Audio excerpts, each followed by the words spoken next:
This episode is brought to you by Pepsi Wild Cherry. Pepsi Wild Cherry is bursting with delicious cherry flavor and a sweet, crisp taste that gives you more to go wild for. Getting wild may look different these days, but whether it's opting for a solo Friday binge watch or a big night out, everyone can indulge in their wild side with Pepsi Wild Cherry. Also available in Zero Sugar. So grab a Pepsi Wild Cherry and get wild. Introducing Royal Caribbean's newest ship, Icon of the Seas, the ultimate family vacation. The ultimate 6 slides, 8 neighborhoods, 0 compromise vacation. The ultimate never done that, can't wait to do it vacation. The ultimate chillin' by a different pool every day of the week vacation. This is the Icon of Vacations. Icon of the Seas, arriving in 2024. Book today. Come seek the Royal Caribbean. Ships Registry, Bahamas.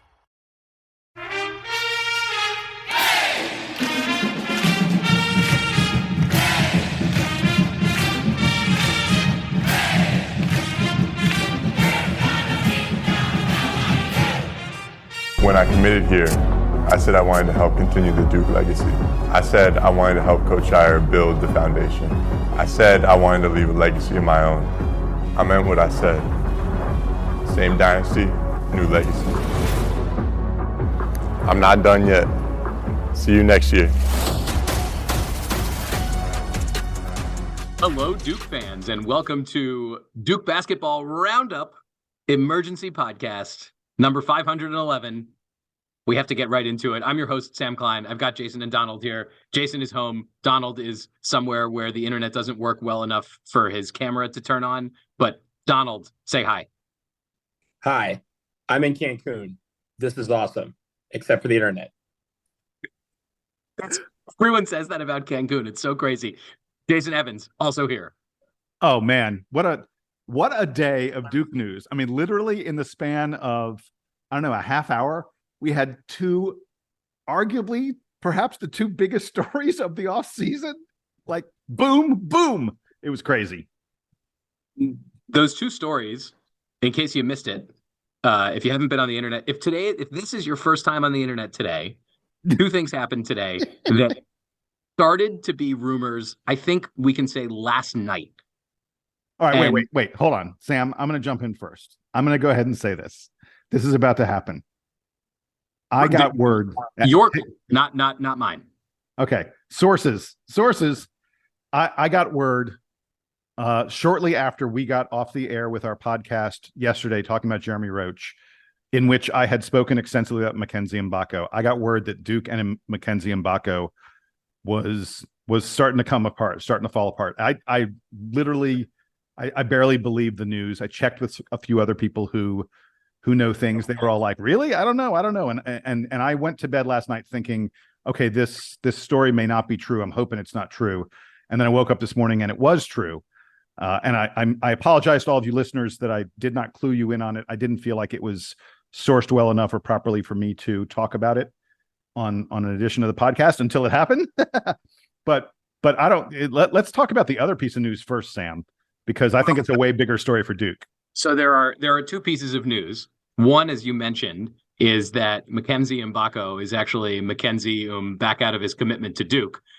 He's available again. He's getting out of his national letter of intent, or so we assume. Basically at the same time, Kyle Filipowski, ACC Rookie of the Year, non-consensus National Freshman of the Year, because Brandon Miller didn't get arrested for bringing a gun to a murder, is coming back to school. So Kyle Filipowski is going to be a sophomore next year at Duke alongside Tyrese Proctor and Mark Mitchell, and with a stellar freshman class that does not include Mackenzie Mgbako. So you guys told me when we were preparing for this episode that we need to address these two stories separately. I think they are the same story because of how close they were in terms of them going public. But I have acquiesced that we're going to talk about Filipowski first, and then we're going to take a break, and then we're going to talk about Mgbako. So that all being said, Kyle Filipowski is coming back to Duke for his sophomore season after averaging almost a double-double as a freshman, having one of the most remarkable freshman seasons, perhaps the most remarkable freshman season relative to expectations that any of us can remember. So, Jason Evans, what is your reaction to Kyle Filipowski announcing that he is coming back to Duke, as you all heard in his announcement video at the top of this show? So my reaction is, considering the fact that we had a lot of tea leaves, a lot of hints, a lot of suspicion that this was going to happen with Kyle Filipowski, it was still like this unbelievable wave of euphoria for the entire Duke community when it was announced that Kyle Filipowski was returning to Duke, because this is just a really rare thing. This is a guy who would have been a first-round draft pick. Most people peg him sort of maybe late teens, early to mid 20s, but he would have been a first-round draft pick, and he's choosing to come back to school. That's just a really rare thing. Look, we've been sweating guys who are mid-second round draft picks. Heck, DJ Stewart, we were sweating guys who went undrafted. Yeah, there have been a number of them. There are more of these, I think, than we would like to admit. Yeah. But to get a guy this highly touted, this accomplished, to come back for his sophomore year, it's something, frankly, Duke fans have never experienced in the one and done era. And I want to be clear about something. Do either of you know the last time an ACC Freshman of the Year, Kyle Filipowski, overwhelming ACC Freshman of the Year? Do you know the last time the ACC Freshman of the Year returned for his sophomore season? I don't know the answer. Donald, do you? Folks, Donald might not be here. Yeah. I think the party overtook the internet in Cancun. Yeah. All right. So if Donald comes back, great. If not, you and I will have the conversation, Sam. All right. So I'll give you the answer. You ready? The answer is this: Olivier Hanlon at Boston College in 2013. It's been a decade. It has been a decade since an ACC Freshman of the Year returned to school. And the guy who does it is a player for Duke who led the entire country among all freshmen in double-doubles. He had 16 double-doubles last year, 5 more than any other freshman. I mean, wow. It is super amazing that we're getting this guy back. And I want to remind everyone of something. It was a little, I guess, 2 years ago, right around this time, a little less than 2 years ago, that Kyle Filipowski had the very auspicious honor of being the first recruit by Jon Scheyer, as he wasn't head coach yet, but he was head coach. First time since Jon Scheyer was announced as Duke's next head coach, the first recruit to commit to Duke in the wake of that was Kyle Filipowski. And at the time, we interviewed him and we spoke to him, and he said he loved the idea of being Jon Scheyer's first, and he had a great relationship with Jon Scheyer. And now he becomes the biggest recruit of the one and done era to return to Duke for their sophomore season. I love it. I'm so excited. By the way, he was so attached to the Jon Scheyer story that he took Jon Scheyer's number. And to be totally honest, when you see him in a Duke uniform, he's got that same sort of neck shape that Jon Scheyer had. So he's follow. I mean, he doesn't exactly have the same game. He's a little bit more of a banger than Jon Scheyer was, but otherwise, you can see a lot of the same like intensity and court smarts. And frankly, as we look ahead to next year, by the way, Jason, I should have added that this has been sort of in the back of our mind the whole time, I think primarily because of that conversation that we had with him, where he was so forward about wanting to come to Duke because of the academic culture. And we know that he has a twin brother who's at Harvard. And so looking forward, I've kind of always hoped that this was going to happen, but I didn't let myself believe until we get this announcement today. And now, how much more excited do we have to be for next season, where we thought, oh, Duke is getting back Mark Mitchell, who was a starter and was, a huge contributor on defense, had a few real highlight moments, but was really kind of a role player as a start, as much of a role player as you can be playing 30 minutes a game. He was last year. Tyrese Proctor, who really came on at the end of the season, but was not the star of the team. Kyle Filipowski was the star of the team last year, and he's coming back. This is not Mark Williams returning for a sophomore year. This is something way bigger than that. I don't know you were talking, Jason, about former ACC player or freshman of the year who have come back for their sophomore year. All the Duke guys who have come back for sophomore years, like if we think about Luke Kennard or Grayson Allen or any of these Mark players, Williams, Mark Williams on that Mark list Williams, as well. yeah. None of those guys, like those guys all had flashes as freshmen, but none of those guys were the star of the team as freshmen. Oh, right? absolutely not. Yeah. Grayson Allen had highlights freshman year. Mark Williams had highlights freshman year, but they were far from the stars. Kyle Filipowski was the best player on the team this year, and he's coming back, and that is such a rare thing these days. So consider me like I told you at the end of the season that I'm really happy about the state of the program. I'm very happy with John Shire's performance. Feels like the recruiting engine hasn't really missed a beat. Wow. Am I excited about the prospect for Duke next season? And I did see prior to all of this becoming official that Jeff Goodman, I don't even know where he writes anymore, but Jeff Goodman had tweeted out like, "Oh, I'm thinking about putting Duke number 1 in my top 25 for next year." And I was like, man, even if this does become true, like that seems like potentially an overreaction. I don't know, man. Sign me up. Hype train fully. I'm driving the train here. I'm extremely excited to see all these guys back next year. And look, we'll talk about the impact of not having Mackenzie Mgbako. I think that the pieces that Duke has around Filipowski, Proctor, and Mitchell fit in really nicely with the games that they are bringing back. So I could not be more excited with this development. Well, and you're talking about not just Flip, but how many guys Duke is bringing back, and that's what makes you excited, because we are for sure getting 3 starters back in Proctor, Mitchell, and Flip, and we may be getting 4 starters back if Jeremy Roach decides to come back. I went and I looked. You ready for a little bit of history lesson, my friend? I went and I checked to see when was the last time Duke brought 3 starters back. It has been a long time, Sam. It has been a very long time since Duke brought back 3 starters. It is 2013. Remember, I was talking about Olivier Hanlon at BC. The last time there was an ACC Freshman of the Year who returned, 2013. The last time Duke returned 3 starters was 2013 when Mason Plumlee, Seth Curry, and Ryan Kelly all came back. Plus, we had Tyler Thornton and Josh Hairston and Quinn Cook, who'd all played significant minutes. They'd started games here and there. So that 2013 was the last time Duke brought back this many starters. But that was a different era. We just weren't in the one and done era at that point. And, really the one and done era, if you think, started with 2015 at Duke. Since then, it's basically been bringing back maybe 1 starter, 1.5 or 2. Like in 2017, we had Grayson Allen and Luke Kennard and Emil Jefferson, who'd been hurt, the previous year. But Luke and Emil didn't start a ton of games. Other than that, it's pretty much been, 1.5, and we're bringing back 3, maybe 4. It's just a huge deal. Hey, can we try and get Donald's thoughts, maybe? I would love to. Donald, can you hear us? Yes, I can hear you. And Jason, just to push back on your last part statement, the one and done era for Duke started in 2010. We had Kyrie Irving in 2010, 2011. We had Austin Rivers in 2011, 2012. We had Jabari Parker in 2013, 2014. If you're talking about the era of multiple guys leaving, then yes, we're talking about 2015. But here's the thing about Kyle Filipowski.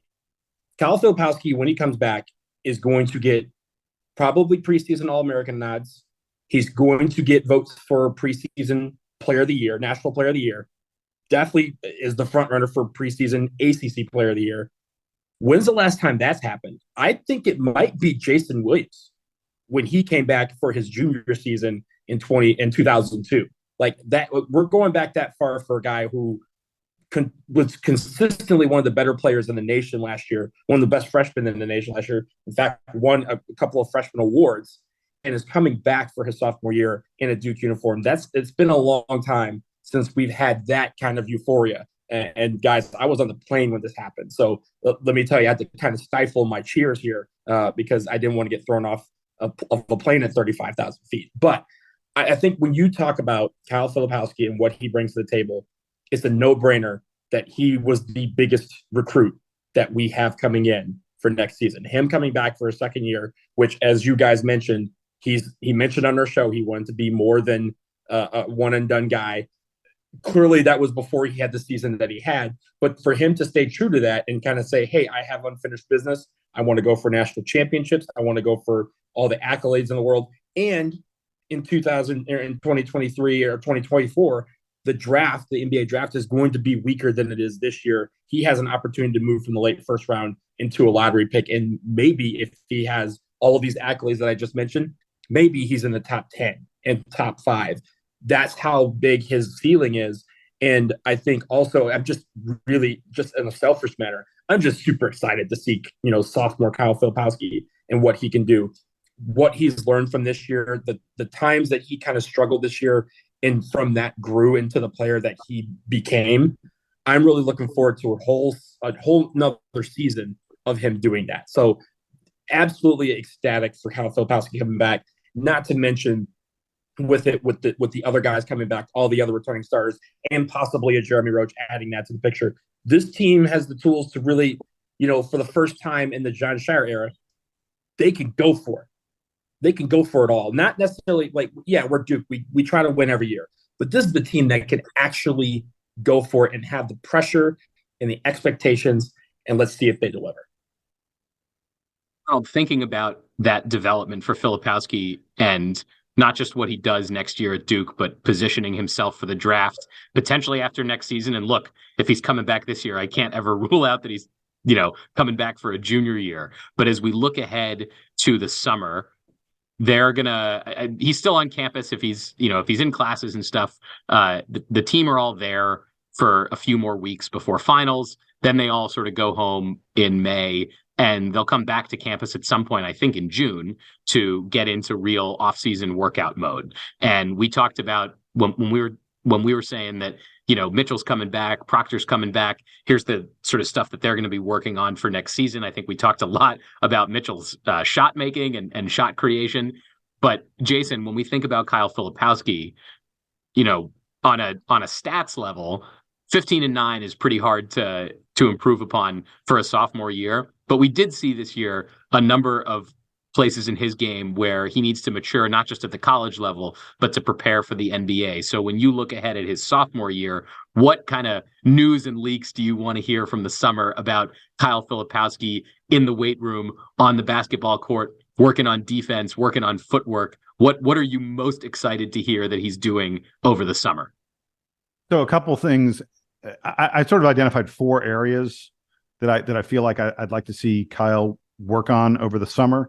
And it is worth noting, there are some hints that we've heard that Kyle may have a little bit of an injury situation right now.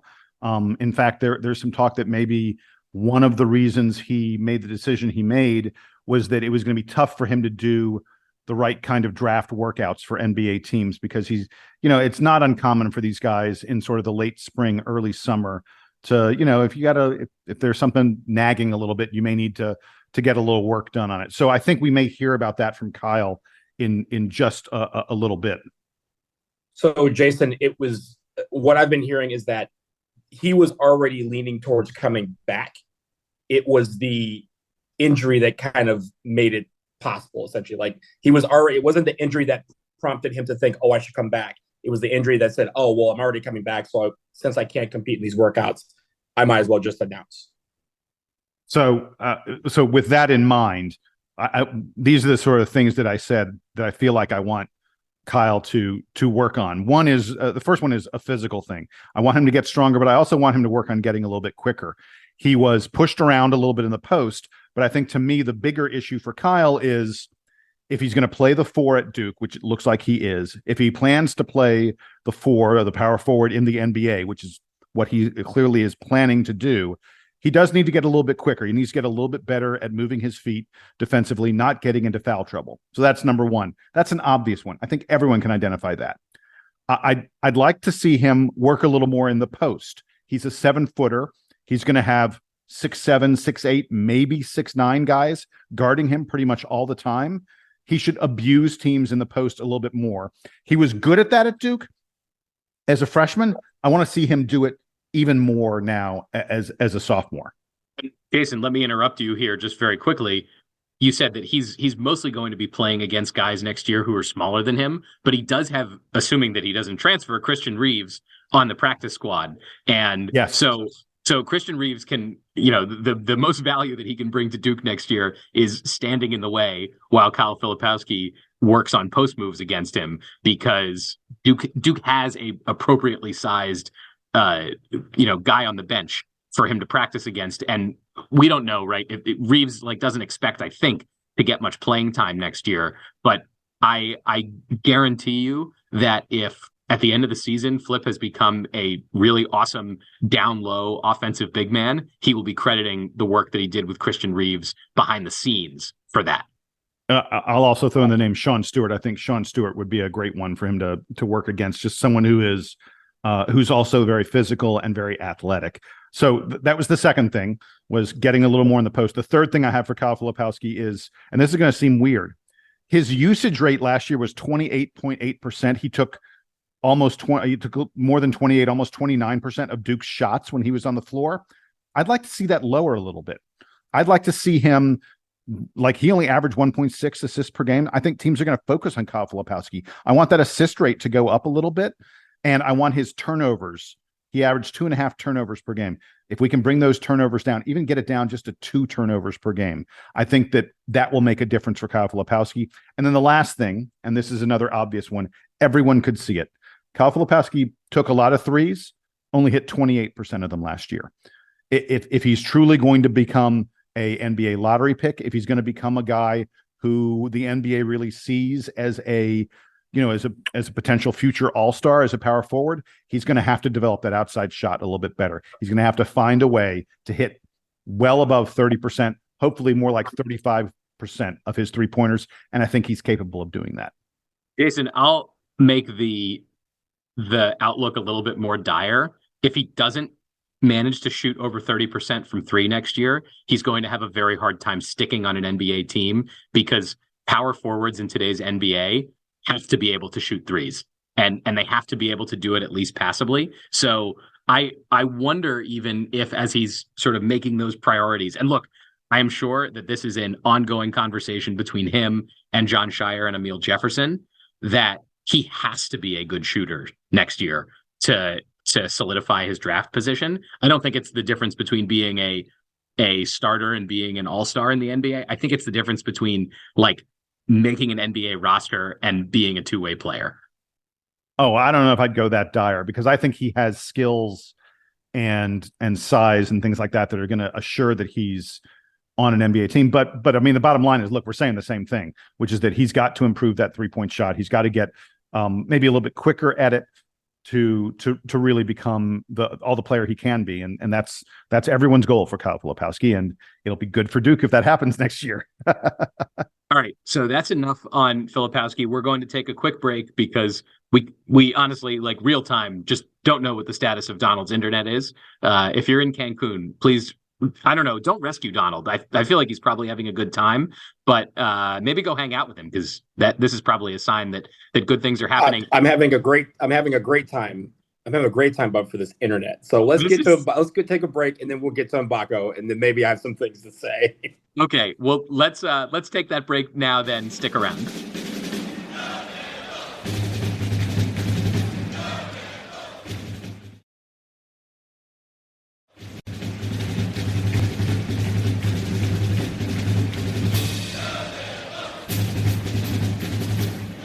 We are back, and I guess for all the totally unexpected good news, there has to be some totally unexpected, maybe slightly bad news. Definitely bad. Duke fans were excited. We were excited when Mackenzie Mgbako committed to Duke. We all committed to making sure we knew how to say his name exactly correctly, and we were having a great time watching his highlight videos. We just told you a few days ago how well he played in the Nike Hoop Summit, and it turns out now that he's not coming to Duke. He is re-entering his name for consideration at other schools. There's already some rumors that Louisville may be in contention, where Nolan Smith, of course, is an assistant coach. There is a rumor that he might be looking at St. John's. There's a rumor that he might be looking at Kentucky. So there is no shortage of suitors. Hey, I'm hearing a lot of G League elite and overtime elite, and that kind of stuff. All of that is on the table for Mackenzie Mgbako. So maybe, Jason, give me the reaction to finding out that Mgbako isn't coming to Duke next year. And whether this is in the context of Filipowski returning or not, this is Duke losing what we thought was going to be a top 10 recruit on the team next season with size, athleticism, a few really mature elements to his game that we were all pretty excited about. You know what, Sam? I know you were tossing to me, but let's let Donald go because we got him back and his internet is so spotty. Donald, talk to us about Mackenzie Mgbako, man. Yeah, so Sam, I think when you mentioned at the top of the show that these were kind of linked, it felt like that based on when he announced, right? It seemed like he announced, 5 minutes after Kyle Filipowski announced he was coming back. But when you look further into it and some of the message boards and the people who are kind of have connections to the program, it sounds like that they weren't all that connected. And it feels like, Mackenzie Mgbako, and this is Jason, you just mentioned it. We talked about him yesterday at length about what he did in the Nike Hoop Summit and how excited we were to see him do that in a Duke uniform. And it seems like the backlog of guys that could be competing for playing time with him, he feels like he wants to be a guy who wants to be one and done. So that's kind of why he's opened up his commitment. I don't think it has necessarily anything to do with Kyle Filipowski coming back, but I feel like that it also kind of the people out there are kind of saying that it was very much unconnected. The problem was he announced at a time that made it feel like it was connected to Kyle Filipowski coming back. And then when you hear about some of the things, some of the places that he's considering, namely Louisville, and then G League Ignite, it seems like he's on a path where he feels like he wants to prepare for the NBA and he wants to get as many minutes as possible. And no matter whether Kyle Filipowski was coming back or not, that was always going to be something that he would have to compete for in this lineup. And I'm not saying that he didn't want to compete for minutes or that he's not a competitor or anything like that. I'm not saying that at all. But it feels like he's on a path where he wants to get as many minutes as possible. And that wasn't necessarily guaranteed with him in a Duke uniform, and he wanted to explore his options elsewhere. So, I mean, honestly, this isn't the first time we've seen guys get all the way to this point and then back out of a national, letter of intent to Duke. And, we've seen it before where guys have decided to come to Duke and then later on said, hey, I want to go somewhere else and get released. It's always, let bygones be bygones and we go our separate ways and we say we wish him well. But, I mean, I don't know where he ends up. I don't know what becomes of him, but hopefully he chooses the path that's best for him, and best of luck to him in that. So I think Donald is 100% right about the fact that this is not Mackenzie Mgbako shying away from a challenge. I've seen a lot of people say that that's the case. I don't think, I'm not going to get into what sources have told me or anything like that, but I really do not think that Mackenzie Mgbako is like, oh, wait, Kyle Filipowski coming back? I don't want to deal with that. I will say that I think it's possible that Duke recognized that may not have been the best situation for Mackenzie Mgbako. I mean, let's think back, on the cautionary tale that was Jalen Johnson, who maybe didn't get quite the role that he wanted at Duke, and his season at Duke did not turn out at all the way that he had hoped or the way that Duke had hoped. It is possible that Duke may have recognized that maybe Mackenzie Mgbako and this Duke team weren't the best fit. Mackenzie, as Donald said, Mackenzie has one and done ambitions. And would he really have been happy mostly playing backup minutes to Kyle Filipowski and Mark Mitchell? And I know there are Duke fans out there who are like, oh, wait, I can construct a lineup that also has Mackenzie Mgbako in it. If Duke doesn't go after a 5, we can move Kyle Filipowski to the 5 or maybe Mitchell comes off the bench. Look, there are all these things that you can try and construct, but the truth is, the way the Duke roster is set up right now, it's kind of tough to find the kind of minutes that Mackenzie Mgbako probably deserves and is expecting to get in college. And I want to be clear, I would love to have him. It would be great if Duke had a guy of this caliber coming off the bench, even if it only was for 15 or so minutes per game. But I'm not sure that's the best thing for Mackenzie Mgbako. And then the other side of all this is this. And Sam, maybe I'm crazy. You may go, are you really saying this? But I'm going to go ahead and say it. I think that maybe we are trading 1 year of Mackenzie Mgbako because he's a one and done kind of player. At least that's how he envisions himself. And that's what his talent sort of dictates. We're trading maybe 1 year of Mackenzie Mgbako for 5+ years of TJ Power and Sean Stewart, because I think that we've talked about the sort of minute crunch that's created by the guys that Duke has coming back, and it's going to be exacerbated by Duke picking up a five, a big man, because Duke wants Kyle Filipowski playing the four. Kyle Filipowski's not coming back to Duke to play center; he's coming back to play power forward. So the minute crunch is going to be exacerbated by that. Well, it may be that by removing Mackenzie Mgbako, we create pockets of minutes. I don't know, 7, 10, maybe as much as 15 for TJ Power and Sean Stewart, who are both guys who look like they will be at Duke for multiple seasons. Both guys who look like really impressive players that maybe just aren't quite ready to take a huge role as a freshman, but could be very, very good as sophomores. And man, if you keep those kind of kids till they're juniors, damn, I mean, you're back in the national title hunt again for sure with those guys. So rather than looking at this and going, oh no, we're losing Mackenzie, maybe look at it and go, we're gaining experience, development, and potentially years of career from TJ Power and Sean Stewart. And by the way, I'm hearing from everybody who's seen him that TJ Power is going to surprise people. I have a few thoughts on this. I think I'm not going to take quite the same, wish you well, would have loved to see you in a Duke uniform attitude towards Mgbako. And look, Jason, I don't want to say screw him, he's bailing on Duke. There is an element of this, if it is a direct... Wait, Sam, I'm going to jump in really fast and tell you something. I'm not convinced that this was Mbako's decision. So it was knowing that we will never get the full story on this. It does feel to me like the Mgbako and Filipowski news are related in some way or another. And a part of me would have been really hyped if Mackenzie Mgbako said something to the effect of, I see that Kyle Filipowski is coming back, and I am excited to share the front court with him as we dominate college basketball and win a national championship. I understand that these guys are, when they're in college, they're all in development mode. They're all looking at the NBA, whether it's a guy who's like a surefire first-round pick or a guy who is like a fringe NBA player. They are all eyes on the prize. They want to play professional basketball at the highest level possible, and they will stop at nothing for that. Let me reserve judgment then on maybe this is the right thing for Mbako's career, but let's look ahead a year or two and see how he's doing. There is a part of me that feels like going to Duke, and look, I know that this is coming from a Duke homer perspective. Going to Duke is great prep for being in the NBA. You're playing against other guys that are also harboring NBA aspirations, very top tier NBA aspirations. You're playing for a coaching staff that at least currently doesn't have a ton of NBA experience, but has a little bit of NBA experience and has a ton of NBA connections and is able to get you the best feedback possible about what aspects of your game you need to work on.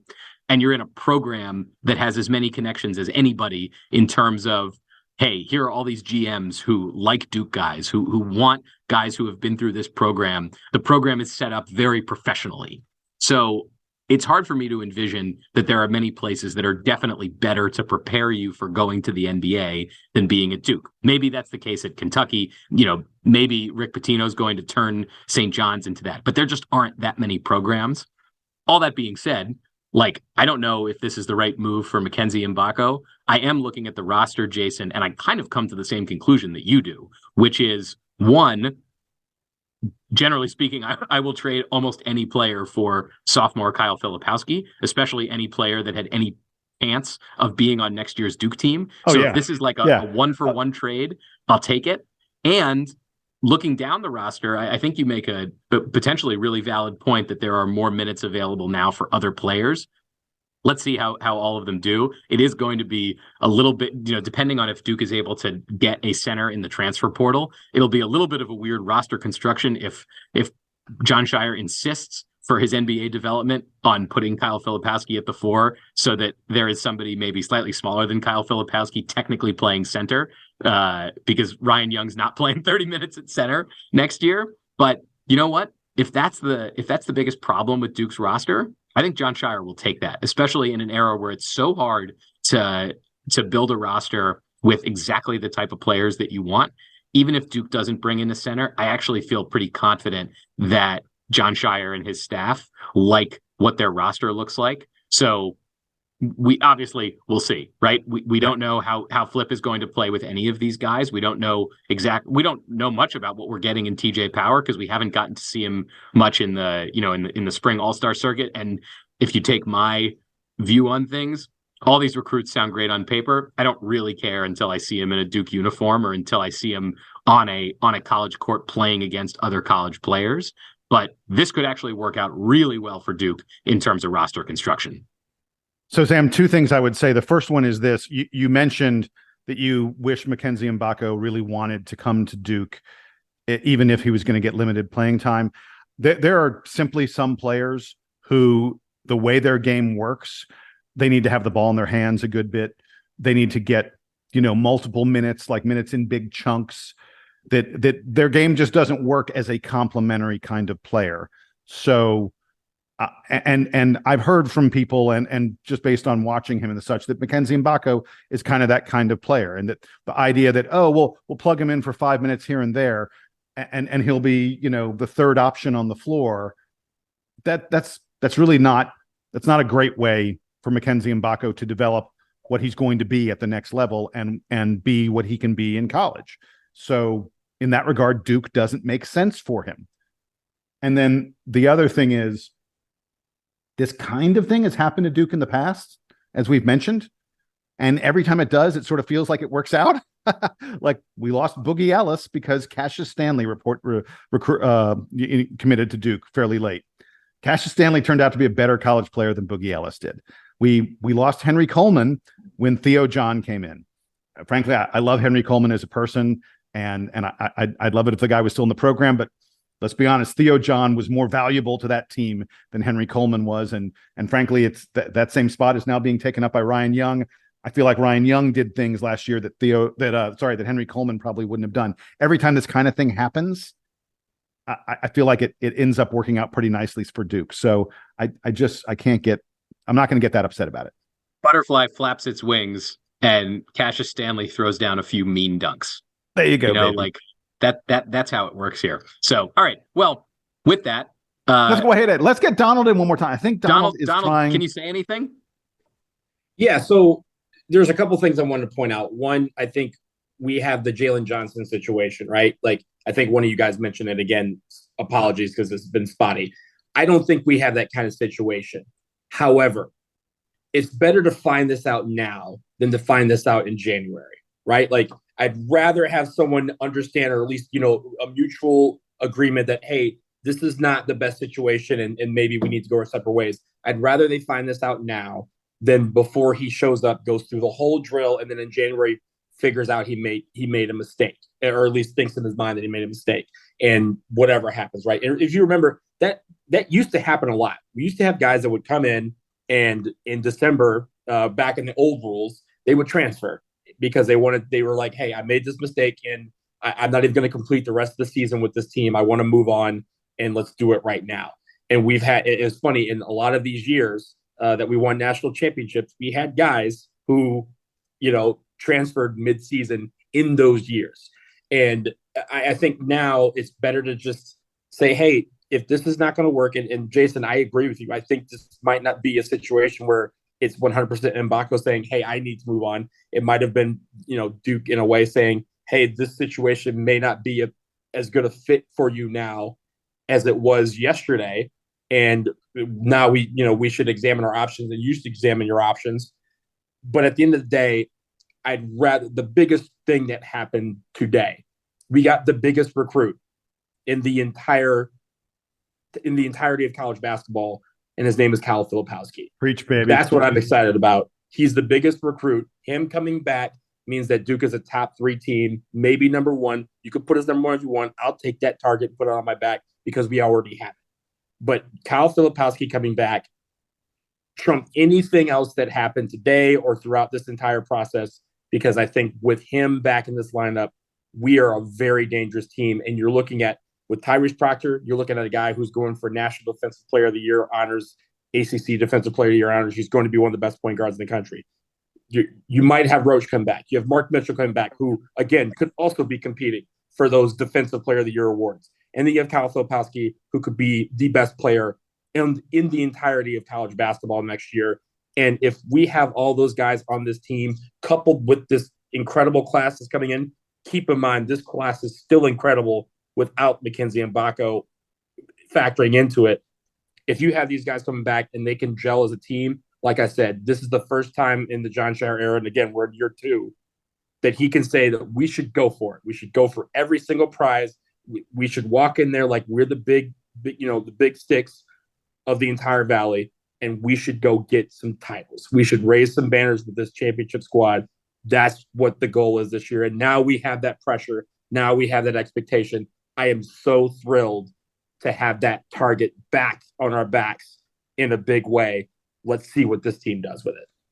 All right, I got one question and one comment before we get out of here. My question is Mackenzie Mgbako going to be the best dude who signed with Duke who never played with Duke? That title, I think, either belongs to Sean Livingston or Chris Kardashian, right? Yeah. No, I think Chris Humphries.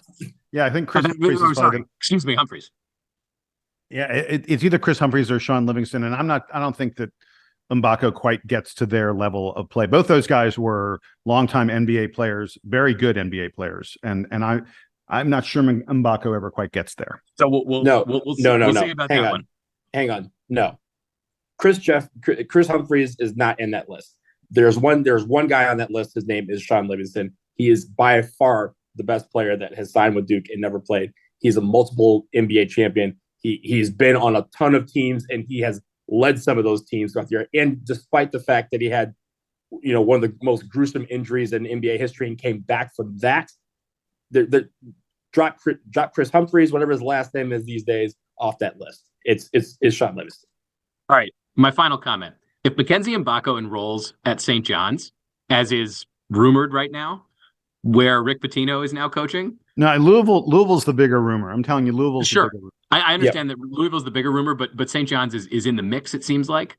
If that does happen, so if he goes to Louisville, Duke is going to play against Mackenzie Mgbako next year. Yeah. If he goes to St. John's and St. John's is being coached by Rick Pitino, when do we get to refire up that rivalry? Can we sign that up yesterday? We had to suffer through so many years of crappy St. John's playing with all these coaches that didn't amount to anything. Duke would go to the Garden, they'd whack St. John's, the stadium would be full of Duke fans. No one was there to support the Storm or the Johnnies or whatever they call them. With Rick Pitino in the building and Mackenzie Mgbako on the team, I am in for the renewal of that rivalry. Yo, look, we just reignited the rivalry with Arizona. We're playing them. I love that. I love that. I told you guys that one of the many things that I love about the Jon Scheyer era is that Duke is going to play road games again. This is so much fun. So I'm fired up. Hey, by the way, topic that we will not get to today and we will probably never discuss. Does Duke bring back Proctor, Mitchell, and Filipowski if Coach K is still the head coach? Is Jon Scheyer approaching things differently? Because this never happened under Coach K. Never happened under Coach K. And now suddenly Jon Scheyer's here and everybody's coming back. Yeah. Yes.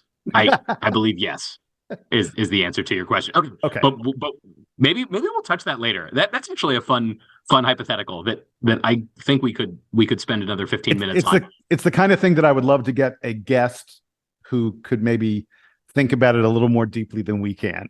Jason, because I didn't hear your hypothesis, I'm going to say let's reserve it for when I have better internet. If you, dear listener, have crazy, potentially heretical, hypothetical ideas, email them to us, dbrpodcast@gmail.com. I don't know when we'll be back. Who knows? The news is coming in weird intervals at this point. So we'll just say until next time, for Jason Evans and for Donald Wine, I'm Sam Klein. This has been episode 511 of the Duke Basketball Roundup podcast. Duke Band, take us home.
me give you a big Labor Day surprise. Most people think if we all exercise the same and eat the same, we'd all look the same. And let me tell you why that's wrong. Your body is unique and your metabolism is unique. I'm Lacey Green and I'm a super trainer at Body. That's BODI.com. And you can't see me, but I don't look like your average personal trainer. I'm curvy and I'm proud of it. So I created a program for beginners only on the Body app to show people like us how to get incredible results and be our version of happy and healthy. This isn't just workout videos. It's people like you and me. It's community. It's incredible trainers. It's easy to follow nutrition and mindset experts to help you reduce stress and just feel better. And you can get started with my new program called For Beginners Only. Now, here's the big surprise. If you go to body.com right now, that's BODI.com, not only can you get everything Body has to offer at 50% off with an annual membership, you'll also get an additional 20% off, but only during Labor Day weekend. Let's do this together. Go to body.com. That's body with an I.com.